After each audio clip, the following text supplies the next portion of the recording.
Growing up, I've always loved thunderstorms. There's something about heavy rain, the boom of thunder, and flashes of lightning that grips a very primal fight or flight fear in me. And I live for every second of it. That's why I decided to put my new phone to use and record some slow-mo snippets of the storm, hoping to get some cool footage to show off on a few subreddits that I follow. I had no idea what I was about to find. I slipped my phone in a waterproof case and I set it up on a tripod in my backyard. I switched to slow-mo, pressed record, and I hurried back inside. I carefully framed about half of the shot to be of the sky, and the other half of my yard. I figured it would be really cool and even a little spooky to see the lightning illuminate the grass, the trees, and other garden ornaments. Back inside, I turned off the TV and all of the lights, and I just soaked in the ambience of the storm. The rain pounded against the glass while the thunder rattled the panes. Brilliant flashes of lightning bathed the yard in light, shooting wicked shadows in its wake and leaving behind only darkness. This storm was everything that I hoped it would be. I only hoped that my footage would hold up. After a good 20 minutes, I figured that I had probably recorded the best parts of it, and then I should bring it back inside before I run out of memory. I dashed outside, grabbed the tripod and phone, and tried to slide open the door and move inside in one swift motion. Regrettably, this resulted in me throwing the door open and slipping into the cold, muddy water, just a foot from my warm, welcoming home. It didn't even cross my mind to hurry inside. I was too preoccupied with the fact that I might have cracked my phone to care that I was getting soaked. I inspected the camera lens. All good, no scratches. And I flipped it to check the main screen. All clear. Good. Inside we go. After a quick change of clothes, I hooked my phone up to my computer and I started to go through the footage. The first minute and a half were just rain noises, some thunder booming off in the distance, and pitch blackness. When I saw the first lightning flash, I felt a chill run down my spine. At the end of my yard, there was very clearly someone who appeared to be standing still, facing away from the camera. I froze playback. The burst of light was enough to show matted hair and ripped clothes smeared with mud, but not much else. I know there is nobody out there. My yard is fenced in. The gate, old and rusted, screeches when opened and I would have heard it. There's nothing out there taller than 2 feet at most, other than a few trees. What the hell was I seeing? I resumed playback. With the next flash, I can see the figure moving. I can make out a little bit more now. It appears to be an elderly woman. She doesn't look like one of my neighbors. With the next bolt, she's not too much further, but is shuffling around slowly, as if she's lost or confused. I run downstairs and I turn on the backyard porch light. I scan through the rain, and I see nothing but my yard. There is nobody here. I return to my computer. I continue to see this elderly woman with each burst of lightning. She appeared to be shambling in circles, but not close enough for the cameras to render any detail. Finally, about 16 minutes in, she wandered closer to the camera. A lightning flash from the front of the house lit up her features, and the camera took a split second to focus on her. Her eyes were a dull and cloudy gray, Her hair disheveled and beset with clumps of dirt framed her gaunt and rotting face. Patches of flesh were missing from her cheeks and neck. A giant chunk appeared to have been ripped from her torso, which allowed her ribs to catch and reflect the light. They guarded an empty cavern. For what felt like an eternity, I could not rip my eyes away, and once again, darkness fell on the yard. The video continued as I sat, my mind reeling, trying to comprehend what I saw. I watched the entire yard as I recorded, and I saw no one. Did I miss her? Is this a glitch? A prank? It can't be. It doesn't make sense. And then from my speakers, I hear my door slide open.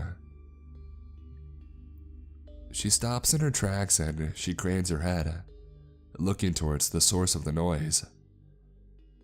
By the time I see the feed lift up and move from its spot, she was nowhere in sight.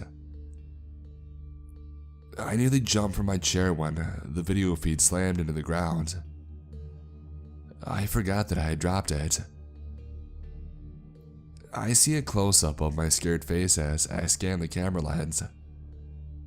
Something brushes by my shoulder, barely out of focus. The video flips as I inspect the front screen, and it shows her slip into the open door, into my house, disappearing into the dark. I hear the door close behind me and the video ends on a shot of my empty living room. I shut my screen off. I unplugged my phone and I threw it in the trash. I sat still, a thought scraping at my mind, a feeling that I can't ignore. I feel cold. After a deep breath, I reached into the trash can and I grabbed my phone. I was panicking, but this might be the only way to see whatever I let into my house, and flinging it into the trash obviously didn't solve anything. I opened the camera app and I was greeted by thin red and green scan lines. The camera making audible clicks as it struggled to focus on my desk, the feed overwhelmed by visual noise. I examined the back of my phone and I found a thin, branching crack along the lens. Fuck. It wasn't ideal, but I would have to make it do. I slowly scanned the room and I was pleased to find that I was alone. This seemed like as good a time as any to gauge my situation and options. An elderly woman that I couldn't see with my own eyes slipped into my house. She didn't appear to see me either, but responded to the noise of my door opening. My only method of seeing her is broken, but if I could reach the basement, I could grab my tablet and use that camera instead. What then? Well, I don't know any kind of rituals to exorcise spirits, and I don't know what she's capable of. I could lure her back outside and shut myself in, but then she would be somebody else's problem. Maybe if I... And then a crash. I hear the noise of glass shattering downstairs, followed by muffled crunching noises. I start to make my way downstairs, and I grab my headphones on the way out. Maybe these will help me hear her. The first thing that strikes me is how dark the rest of the house is. It's 10:15 and it completely slipped my mind to turn the lights back on after I was finished watching the storm. I toggle my phone's LED flashlight, which must have been damaged by the fall. It flickers in and out, as if I was sending out an SOS. Proceeding slowly, I see broken glass in the dining room. She must have knocked over a drink that I had earlier. Looking through the video feed, I also see a pool of blood, and blood-clumped footprints walking away from the dining room, along my side and further behind me. I slowly turn around and I see her no further than 5 feet away, standing with her back to me. I jump and gasp, which she must have heard because she shambled to face me. Her foggy, cataract-riddled eyes scanning every which way. She inched forward as I heard shards of glass stuck in her feet crunch and scrape the wooden floor. I back up, mesmerized by the strobe of light painting her grisly features and bursts, struggling to see through the visual artifacts in the camera. A peal of thunder cuts the tension and directs her attention back behind her. As I start to make a little more distance between us, I plug my headphones in and I start recording. The best way I could describe the sound that she was making is a quiet, low-pitched, guttural growl, interspersed by shallow, wheezing breath. With each thunderclap, I could see her become visibly shaken, her grumble reaching a higher pitch and pausing, as if she asked a question. Her body language became frantic, her shuffling and scraping forming an ever-increasing tempo as the storm wore on. When she was far enough away, my camera started to autofocus, struggling to bring her into clarity. A broken mechanism began to click and grind. She turned again to face me, her hands searching the air in front of her.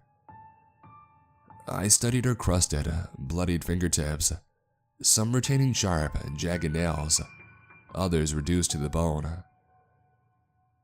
Her steps were slow and unsteady, her head weaving, trying to find the source of the sound. I watched the exposed muscles in her neck clench as she started to chatter her teeth. She was getting close. She could sense me. I locked my phone and I broke into a dash, brainstorming the next distraction. Glass scraped the floor inches behind me. Lightning broke through the windows, giving brief glimpses of my coffee table. I had an idea. I flung magazines and books out of the way, grasping for a little device that I knew like the back of my hand. The hair on the back of my neck stood up. I had no time at all and I found the remote.